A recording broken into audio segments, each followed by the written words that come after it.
So what I see here is that there's a lot of control, right? The elites, the powers that be, have a lot of control and they're trying to get more and more control, right? Very interesting stuff. Now, if you study history, here's one of the things that you're gonna find out about history. The cycle goes like this.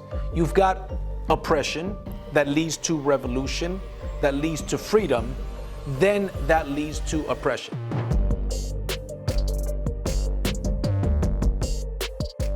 What's up, guys? Welcome to another episode of the DNG podcast, the Driven Not Given podcast. I'm going to talk about the Great Reset. I'm going to talk about the World Economic Forum. As you guys know, this is a business channel. This is an entrepreneurship channel. And the World Economic Forum and the Great Reset has to do with both, with entrepreneurship, with, just really anybody, right? So these are some topics right now that are very popular. I have a lot of interest in these topics. It's a very interesting time that we're living in. So we're going to get into it. I'm going to start off with a quote that I heard of probably 2 months ago. This lady says, "Welcome to 2030. I own nothing, I have no privacy, and life has never been better." That's actually one of the predictions from the World Economic Forum about the Great Reset. That's another key word right now, is a Great Reset. So we're going to get into it.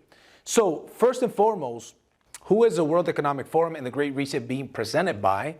The main guy that's presenting this is a gentleman by the name of Klaus Schwab, right?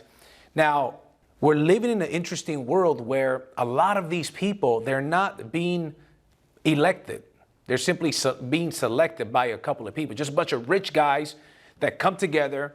And what their claim is that they're putting this together to make the world a better place. That sounds great. That definitely sounds great, right? But the question is there more to it? So first of all, if you go to their website, worldeconomicforum.com, you will see what their plans are. Keyword, world. It's not just the World Economic Forum. We also have the WHO, the World Health Organization. We also have the World Trade Organization. We've got the World Meteorological Association. Notice how it's world, like they're including it. They all seem to be pretty synced up, right? Well, for those of you guys that believe in the Bible, or those of you guys that believe in the Quran, right? To my Muslim brothers and, to my Christian brothers, right? Those people that believe in prophecy and things like that, when you hear of all these things, the Great Reset and the World Economic this and all of these things that they're talking about, it really does sound like a one world order. I digress. Let's get back to what we're talking about. Okay, so if you go to their website, the World Economic Forum, you will see some of their predictions. I think it's 8 of them. As a matter of fact, I've got them here. The first one we mentioned right now. You'll own nothing and you'll be happy about it. They say that by 2030, you will own nothing and be happy about it. Now, let me dive into that. Just not that long ago, I was watching a video on YouTube, and this guy came out and was advertising that he's one of the best stock traders, and he worked for hedge funds and some of the wealthiest people in the world. He predicted some of the biggest money-making opportunity in the world of business. But now he's doing it for the traditional guy and girl. I said, interesting, let's see how much this guy's course costs. Let's see what it is. Then he claimed that it was free, so I'm looking at it. And he did make a couple predictions that make a lot of sense, which I won't get into in detail. But one of them that he said is that by 2030, nobody's really going to be owning a car. And now at first that took me back and I said, come on, man. And then he started getting into the numbers. He started getting into the technology of electric vehicles. And I happen to be in the solar industry, renewable industry. I believe beyond a shadow of a doubt that electric vehicles, EVs, and solar panels are our future. There's no debating that. The governments are behind this. And I say governments, not only the US, but just in general around the world. We all know that there's now cars, especially Tesla, that has self-driven vehicles, right? You just sit down, put the destination, boom, and it takes you. And he talked about the statistics between the accidents of these cars and people driving.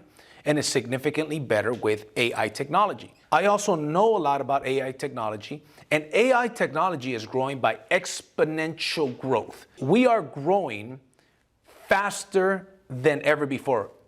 Knowledge is increasing, which again, for those of you guys, that's a trigger word, trigger words. Knowledge is increasing. A lot of these things relate. So when I look at these things, being a Christian man, from the point that I look at it, they say, when you look at the news, you see what's happening. And when you look at the Bible, you know why it's happening. So anyways, I do see that technology is increasing and is going to continue to increase at rapid rates because even Elon Musk, what did he say? He said that with AI technology, we're summoning a demon. Now, what he means by that is, what I believe he means by that is, I don't think he's talking about a literal demon, but I think what he's talking about is it's going to create problems for humanity because, you know, they've had computers that can talk to each other. And then before you know, these computers that started, man created them, created a language. They started talking to each other. And then what happened is that they come back a couple days, couple weeks later, and these two computers had created their own language that the creator couldn't understand. AI technology created a language that the creator, meaning man, couldn't understand. And they shut them off, and I don't know what happened to end the story, but I thought that was very interesting, right? So when you look at AI technology, yes, a lot of these things do make sense. First of all, gas-powered cars, you're gonna have to pay somebody one day to get them off your hands. You're not gonna be able to sell it, you're gonna have to pay somebody to get it off your hands. And he says, not only that, most people are not gonna be able to drive because it's gonna cost them more money to own a car than what it does. And then he mentions about how much more efficient, how much less it costs for an electric vehicle to get service. And he went through all of these numbers that made a lot of sense. He says, eventually, you're going to just be able to call a car and a driverless car shows up, picks you up, takes you to your destination, and that's going to cost you an average of this much money versus cost you an average of this much money to own a car. Then he mentioned about so many less cars. Guess what's going to happen? Parking lots are not really going to be necessary. So a lot of these parking lots are going to be turned into this. But it was fascinating. So the point is this. When you look at this, you'll own nothing and you'll be happy. There's a lot of things that point to that too. We start seeing right now, people aren't able to pay their mortgage, people aren't able to pay their rent, and the government is helping. They're constantly talking about a universal basic income. But here's what's happening though. A lot of the small businesses, if you look at that, not only are they getting hit because they can't afford to do business the way the big businesses do it, but in addition to that, the suppliers are favoring the big businesses like the Amazons of the world and the Walmarts of the world, right?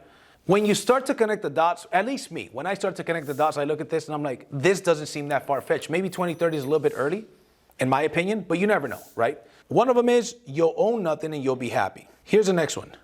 The U.S. will not be the world's leading superpower. Interesting, right? With this administration right now, what's happening, you know, and their ties to China, for me, more now than ever before in a time where that may be the case in the near future. But anyways, this is just one of their predictions. The number 3 is you won't die waiting for an organ donor. They will be made with 3D printers. That sounds like a positive one, right? So interesting. It says you'll eat much less meat. Meat will be an occasional treat, not a staple for the good of the environment and our health. Are we being moved more and more to like, you know, products and food that's not meat? Yes. Is that necessarily a bad thing? I don't necessarily think that's a bad thing. I think being vegan is good. I'm not vegan. Sometimes I eat vegan, but I'm not vegan, right? But it's just very interesting what's happening. Then when you start to study what's happening around the world to the farmers, my point is that the writing is on the wall. The next one, 1 billion people will be displaced by climate change. They won't have anywhere to live. I do believe in climate change, especially being in the renewable industry. Let's go down. There's 3 more. Polluters will have to emit carbon dioxide. There will be a global price on carbon. This will help make fossil fuels history. Driving a gas-powered car, it's not going to be anymore, right? The left is pushing this tremendously, right? I'm not saying I disagree with that. I'm not saying that's a bad thing. I mean, if we go to electric vehicles only, I personally think that part of this deal is a good thing. It says here, you could be preparing to go to Mars very soon. Scientists will have worked out how to keep you healthy in space. Personally, I don't believe that. I don't believe we've ever been to the moon, but that's a whole nother subject. I don't think we'll ever go. But anyways, let's keep moving. Western values will have been tested to the breaking point. Checks and balances that underpin our democracies must not be forgotten. These here are the 8 predictions. You could go ahead and read the details of them on the World Economic Forum website. So Klaus Schwab is the guy behind this, as I mentioned. Another guy that's behind this is a gentleman by the name of Mark CARNEY. He also wrote a book called Values. Now, in this book called Values, he talks about the 4th Industrial Revolution. When he explains the 4th Industrial Revolution, he's talking about the merger of human and man. And they say that at one point you will not be able to distinguish the difference between a human and a man. You know, very interesting, right? So we'll see how that plays out. But some of the things that they're saying is very sci-fi stuff. I understand that technology is advancing very, very rapidly, but there's a lot of fear, there's a lot of doubt about some of the things that they're talking about. There's a lot of quote-unquote conspiracy theorists, which in my opinion, this day and age, what's the difference between fact and a conspiracy theorist? It's about 6 months, right? If we look at a year ago, people, the quote-unquote conspiracy theorists were talking about a vaccine passport. Eventually, they're going to require a vaccine passport. Well, that's not a conspiracy anymore. We're rapidly changing, right? The times that we're in are rapidly changing. I think that's very interesting, right? So what I see here is that there's a lot of control, right? The elites, the powers that be, have a lot of control, and they're trying to get more and more control, right? Very interesting stuff. Now, if you study history, here's one of the things that you're going to find out about history. It's about a 250-year cycle when you study history. And the cycle goes like this. You've got oppression that leads to revolution, that leads to freedom, then that leads to oppression. So for example, you've got a certain group of people that want to go out there and have a little bit more control over the masses. And this happens on a small level as well. Like, let's say you got a homeowners association. Let's say you got the, certain groups in schools and whatnot, right? So those are very small levels, but on a government level, this also happens. So right now we are literally seeing they're pushing the envelope a little bit more and to seeing what is it that people agree with. I mean, think about it. Up until COVID, your medical history was your private information that nobody could ask you, nobody could discriminate against. Guess what? That's not the case anymore. If you look at traditional media, you're not going to see the pushback. But if you look at social media, you do see the pushback. There's a lot of people that they're pushing back towards this, right? They're pushing back. What is social media doing? Facebook, Instagram, YouTube. YouTube just took out the dislike comments. If you look at a lot of the videos from the World Economic Forum, from the Great Reset, Bill Gates videos, vaccine videos and whatnot, they had a lot more thumbs down than they did thumbs up. Hey man, I put two and two together and I realized that's obviously not good for their business. Now, what YouTube claims though, is that they claim that that's to protect the smaller channels from not getting so many dislikes, which in my opinion is completely false. It's a complete lie, but anyways, right? There is a oppression being put. There's a lot of things that are being demanded of people that were never demanded of people before, right? So you've got that oppression, that there is a revolution that's happening, but if you look at mainstream media is not going to show you that revolution that's happening. It's not in their best interest. But if you look at social media, that we can still post of. Now, granted, social media will shut you down real fast. I got put in Facebook jail, as a matter of fact, about a week ago, for a week, from one Friday to the next Friday, because I commented something that apparently wasn't in the good standards, in the proper whatever that Facebook is okay with, right? Anyways, I was in Facebook jail for a week, and I thought that was pretty funny. But the interesting thing is that, yes, this is happening. So I believe that there is this oppression that's being pushed, and the revolution is happening, and usually that's what happens. And it takes about 250 years, and here's the way that it works. This cycle lasts 250 years. If you look at 250 years ago from right now, what did we have? We had the American Revolution and we had the French Revolution. And I think that right now we're at the peak of a cycle. We are at the peak of centralization and the peak of globalization. But what we are also seeing is that we're at the peak of people pushing back. There's a lot of people that believed in some of these things that they were talking about, and they're starting to connect the dots. A lot more people, thanks to social media, are starting to connect the dots. But one of the predictions that I have is that in the next couple of years, if you think social media right now is censored, it's going to get censored significantly more in the next couple of years.